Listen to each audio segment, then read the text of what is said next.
আসসালামু আলাইকুম। আশা করি সবাই ভালো আছেন। সতর্কীকরণ, এটা শিক্ষণীয় আলোচনা মাত্র। স্টক আমার কোনো বাই সেল নির্দেশ করে না। নিজ দায়িত্বে বাই সেল সম্পন্ন করবেন। পুঁজিবাজার ঝুঁকিপূর্ণ। শুধুমাত্র ক্ষুদ্র বিনিয়োগকারীদের স্বার্থে এই চ্যানেলটা কাজ করে। কারো প্রতি কোনো প্রকার বিদ্বেষ বা কাউকে দোষারোপ করার জন্য এই চ্যানেলটার কোনো দায়বদ্ধতা নেই। ইন্ডেক্স আলোচনায় যদি আসি, 15 পয়েন্টের মতো ইন্ডেক্স প্লাস, 789 কোটি টাকার লেনদেন। আমি ইন্ডেক্স নিয়ে কথা বলবো, আপনার পোর্টফোলিও নিয়ে একটু কথা বলবো, রহিমা ফুড নিয়ে একটু কথা বলবো। আশা করি পুরোটা সময় আমার সাথে থাকবেন। আর আরেকটা বিষয় আপনাদের কাছে রিকোয়েস্ট থাকবে আমার, যেহেতু একটা প্রবলেম হয়েছে এখানে, গত 7টা ওয়ার্কিং ডেজ আমি আপনাদের সাথে থাকতে পারি নাই, প্রবলেম ছিল বিধায়। আপনারা সুতরাং আপনাদের প্রতি একটা মানে খুবই রিকোয়েস্ট, আপনারা আমার ভিডিওটা শেয়ার করবেন আর একটু কমেন্টস করবেন আজকে এবং আগামীকাল, অন্তত এই 2টা দিন যদি আপনার, কারণ অনেক বেশি ডাউন হয়ে গেছে, প্রবলেম হয়ে গেছে চ্যানেলে। সুতরাং আপনাদের শেয়ার এবং কমেন্টটাই এটাকে আগের জায়গায় নিয়ে যেতে পারে। মানে 7টা দিন ভিডিও না থাকা মানে এটা খুবই ভয়ঙ্করভাবে এর মানে পতন হয়ে গেছে। তো যাই হোক, 15 পয়েন্টের মতো আজকে ইন্ডেক্স পাস করলো। 789 কোটি টাকার লেনদেন, অ্যাডভান্স 153টা, ডিক্লাইন 177, আনচেঞ্জ 62টা। টপে হচ্ছে রহিমা ফুড, কেপিসিএল, বিবিএস কেবল, জিএসপি ফাইন্যান্স। টপে যে স্টকগুলো আছে, শুধু আজকে না, গত কয়েকদিন ধরেই প্রত্যেকটা স্টকের আপনি ফ্লোর প্রাইস থেকে হিসেব করবেন যে ওখানে দাম কোথায় ছিল, এখন কোথায় আছে, কেনই বা এখন এগুলোরই দাম বাড়তেছে। এটা একটু ক্যালকুলেশন করবেন, তাহলে উত্তরটা আপনি পেয়ে যাবেন। লুজারে for the oil, NBL, Rupali bank. Rupali ব্যাংকের রেকর্ড ডেট শেষ, সে আজকে 4%-এর মতো তার কারেকশান হলো আজকে। আপনারা এই স্টকটাকে নজরে রাখতে পারেন, এই মুহূর্তের জন্য নয়, আরও কয়েকটা ওয়ার্কিং ডেজ গেলে হয়তো আপনারা একটু চিন্তা ভাবনা করে দেখতে পারেন। ভ্যালুতে ব্র্যাক ব্যাংক, সিপাল, লাভেলো, বিএসসি, জিপি Q2 দিয়েছে, দেখে নেবেন। Q2-তে তার কিছু পজিটিভ দিক আছে। আশা করা যায় আপনারা যারা, অবশ্যই ভালো স্টক গ্রামীণ ফোন, চিন্তা ভাবনা করে দেখতে পারেন এই স্টকটাতে, যদিও ডিসেম্বর ক্লোজিং স্টক। ভ্যালুতে হচ্ছে বলিয়াম হচ্ছে ব্র্যাক ব্যাংক, একমিপাল, বেস্ট হোল্ডিংস এবং বিবিএস। আর ট্রেড হচ্ছে সিপাল, ব্র্যাক ব্যাংক, লাভেলো, সোনালী পেপার অনেকদিন পরে ট্রেডে আসলো, বিশ হাজারে গত কয়েক সপ্তাহ ধরে মানে টপ ভলিউম এবং টপ ট্রেডের মধ্যে অন্যতম। অথচ শেয়ারের প্রাইস এখন পর্যন্ত 10%ও কিন্তু বাড়ে নাই। তো এখানকার বিনিয়োগকারীরা ঠিক এর আগে কিছু স্টক ছিল এরকম, তো বিশ হাজারিও এখন চুপচাপ এখানে বসে আছে। খান ব্রাদার্সও যেখানে আছে সেখানে বসে আছে। তারা আসলে কখন, এখানে কোনো ক্যালকুলেশন চলে না। এই যে কিছু স্টক আছে, এখানে কোনো ক্যালকুলেশন চলে না। এটা কখন বাড়বে আপনি জানেন না, কারণ আপনার কাছে কোনো এইখানে কোনো অঙ্ক করার কোনো সুযোগ নেই। মানে এই ধরনের স্টকের ক্ষেত্রে অঙ্ক করার কোনো সুযোগ নেই, আপনি হিসেব নিকেশ করে বের করার কোনো সুযোগ নেই যেটা এখান থেকে এখানে যাবে। ইন্ডেক্স মোবার করে রাখছে ব্র্যাক ব্যাংক 10.14, শুধু ব্র্যাক ব্যাংকে 10 পয়েন্ট, অথচ টোটাল ইন্ডেক্স হচ্ছে 15 পয়েন্টের মতো প্লাস। লাফাজ হোলসিম 1.57, গ্রামীণ ফোন 1.55, আর ইন্ডেক্স নেগেটিভ করে রাখছে এনবিএল 1.84, রূপালী ব্যাংক 1.55, ইউসিবি ব্যাংক 1.4, আর এসিআই 1.14। ইন্ডেক্স এ হচ্ছে মোটামুটি আজকের ইন্ডেক্সের স্টকের অবস্থান। এবার ইন্ডেক্স নিয়ে আমি একটু কথা বলি। ভলিউমটা ভালো, এখানে দেখা যাচ্ছে ভলিউমের ধারাবাহিকতা আছে। আর মার্কেট এই মুহূর্তে আছে 5132। দেখেন মার্কেট কিন্তু এই মুহূর্তে আছে 5132-এ। মার্কেট কিন্তু এখানে পড়ছিল 5250 থেকে, আর অল্প কিছু বাকি রয়েছে। যদি আমি 30 ধরি আর 50, 20, আগামী রবিবারে যদি ইন্ডেক্স 20 পয়েন্ট প্লাস করে, তাহলে কিন্তু আপনি এই জায়গায় চলে যাবেন। দেখেন এখান থেকে পড়ে এতটুকু উঠছে। পোর্টফোলিও আপনার কী অবস্থা এটা একটু হিসাব করেন। ইন্ডেক্স কিন্তু আগের জায়গায় চলে গেছে।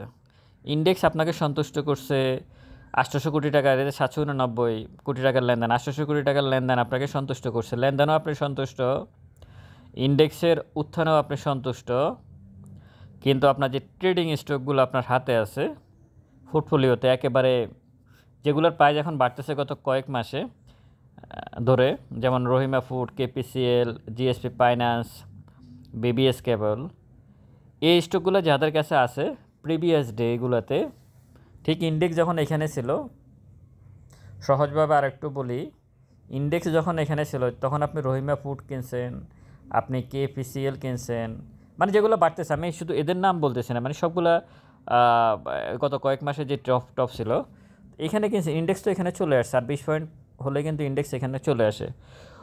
তাহলে তো আপনার হিসেবে ওই স্টকগুলোর প্রাইস এখানে থাকার কথা, ইন্ডেক্স যেখান থেকে পড়ছে সেই জায়গায় থাকার কথা। আমি তো মনে করি এখান পর্যন্ত এসে বেশিরভাগ 80% স্টকেরই 10%ও আপনার ইনক্রিজ হয় না আপনার পোর্টফোলিওতে।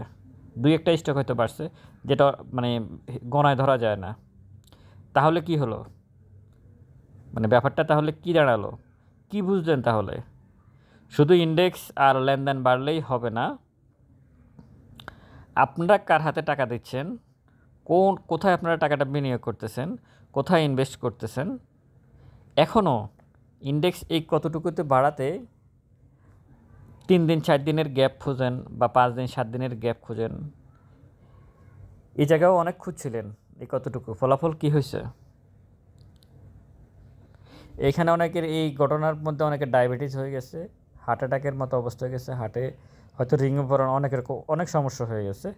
এখানে যখন বাড়ছে এটা তো আরও বেশি সমস্যা, কারণ চোখের সামনে দেখতেছে যে ইন্ডেক্স সব কিছু বাড়তেছে, ভলিউম বাড়তেছে, সব কিছু ওকে, কিন্তু পোর্টফোলিও দুর্বল, পোর্টফোলিও সেই আগের অবস্থায় 5% পোর্টফোলিও বাড়ে নাই। তাহলে আপনাদেরকে বুঝতে হবে আপনারা কার সাথে প্লে করতেছেন, কোন গ্রুপের সাথে প্লে করতেছেন, কি করতেছেন। এটুকু আমি বলে রাখি, একটা ক্যান্ডেলের, একটা ইন্ডেক্সের অথবা ইন্ডেক্স বা একটা ইন্ডিভিজুয়াল স্টকের ক্যান্ডেল কি হবে এটা আগের দিনে ঠিক করা হয়, সকালবেলায় ঠিক হয়ে যায়। আমরা মার্কেট শেষ হয়ে যাওয়ার পরে তারপর আমরা অ্যানালাইসিস করি, কথা বলি, এটা ডান দিকে গেছে, এটা বাঁ দিকে গেছে, এটা কালো হয়েছে, এটা লাল হয়েছে, এটা সবুজ হয়েছে, এগুলো আমরা বলে থাকি। কিন্তু এর পিছনে একটা গল্প থাকে, যে গল্পটা সকালবেলায় ঠিক হয়ে যায় আজকে কি হবে। যেমন আজকে index 15 point plus, 1 minute chart, এটা আজকে ইন্ডেক্স 15 পয়েন্ট প্লাস, এটা 1 মিনিট চার্ট। এই যে ঘটলো ঘটনাগুলো, এই যে আপনারা ভলিউম দেখেছেন, এগুলা তেল, পেঁয়াজ, হলুদ, মরিচের যে সিন্ডিকেট থাকে, আমি এটা সবসময় বলি, ওই সিন্ডিকেটেরই একটা অংশ। এই প্রতিটা ট্রেডের সাথে সম্পর্ক হচ্ছে আপনাকে কিভাবে ডাউন করা যায়, আপনাকে কিভাবে, মানে আপনার পোর্টফোলিওটাকে কীভাবে ছোটো, মানে শেষ করে দেওয়া যায়। প্রতিটা জিনিস এগুলো আজকে যে ঘটছে, হঠাৎ করে এগুলো ঘটলো, আজকে ইন্ডেক্সটা এমন হবে, এইভাবে আজকে শেষ হবে, এটা মানে আগে ঠিক হয়ে আছে, আগে ঠিক করা ছিল, মার্কেটে আজকে এইভাবে যাবে। এটা টোটাল একটা গ্রুপ এক জায়গায় বসে সব কিছু কমপ্লিট করে তারাই ঠিক করে যে আজকে কি হবে এবং আগামী রবিবার কি হবে, এটা তারাই ঠিক করে। তো আমরা এটার পিছনে দৌড়ি, আমরা এইভাবেই পিছনে দৌড়ি তাদের। আসলে ওই পিছনে দৌড়ে আসলে আমরা পিছনেই থাকি, ফলাফল জিরো। শুধু একটাই, কোম্পানি আপনাকে কী দিচ্ছে সেই অনুযায়ী চিন্তা ভাবনা করুন। আমাদের এখানে বিনিয়োগকারীরা, ট্রেডাররা প্রথমে এন্ট্রি নিতে খুব 3 দিনের হিসাব করে এন্ট্রি নেয়। যখন লসে পড়ে ওই স্টকে, তখন তার ইপিএস খোঁজে, নেট অপারেটিং খোঁজে, রিজার্ভ আছে কি না, তখন খোঁজে ডিভিডেন্ড দিতে পারবে কি না, তার কী আছে। কিন্তু এন্ট্রি নেওয়ার সময় এগুলো কিছুই মাথা থাকে না, শুধু লাভটা থাকে, এন্ট্রি নেব, লাভ করবো, এটুকুই। এগুলো থেকে বের হয়ে আসতে হবে। একেবারে সহজ বিষয়। আপনার সাথে কি হচ্ছে, এটা হচ্ছে ইন্ডেক্স, হচ্ছে তার প্রমাণ। ইন্ডেক্স এখানে 5250, 30 পয়েন্ট হলেই ইন্ডেক্স তার আগের জায়গায় চলে যাবে। অথচ এখান থেকে দেখা যাচ্ছে আপনার পোর্টফোলিও এই জায়গাতে 50% আপনার নাই হয়ে গেছে, আর ইন্ডেক্স ওইটুকু বেড়ে গেছে, আপনি 10%ও আপনার বাড়ে না। মানে কি, এই মানেটা ব্যাখ্যা খুঁজবেন, মানেটার ব্যাখ্যা খুঁজে চিন্তা ভাবনা করবেন কোথায় থাকবেন, কোথায় থাকবেন না।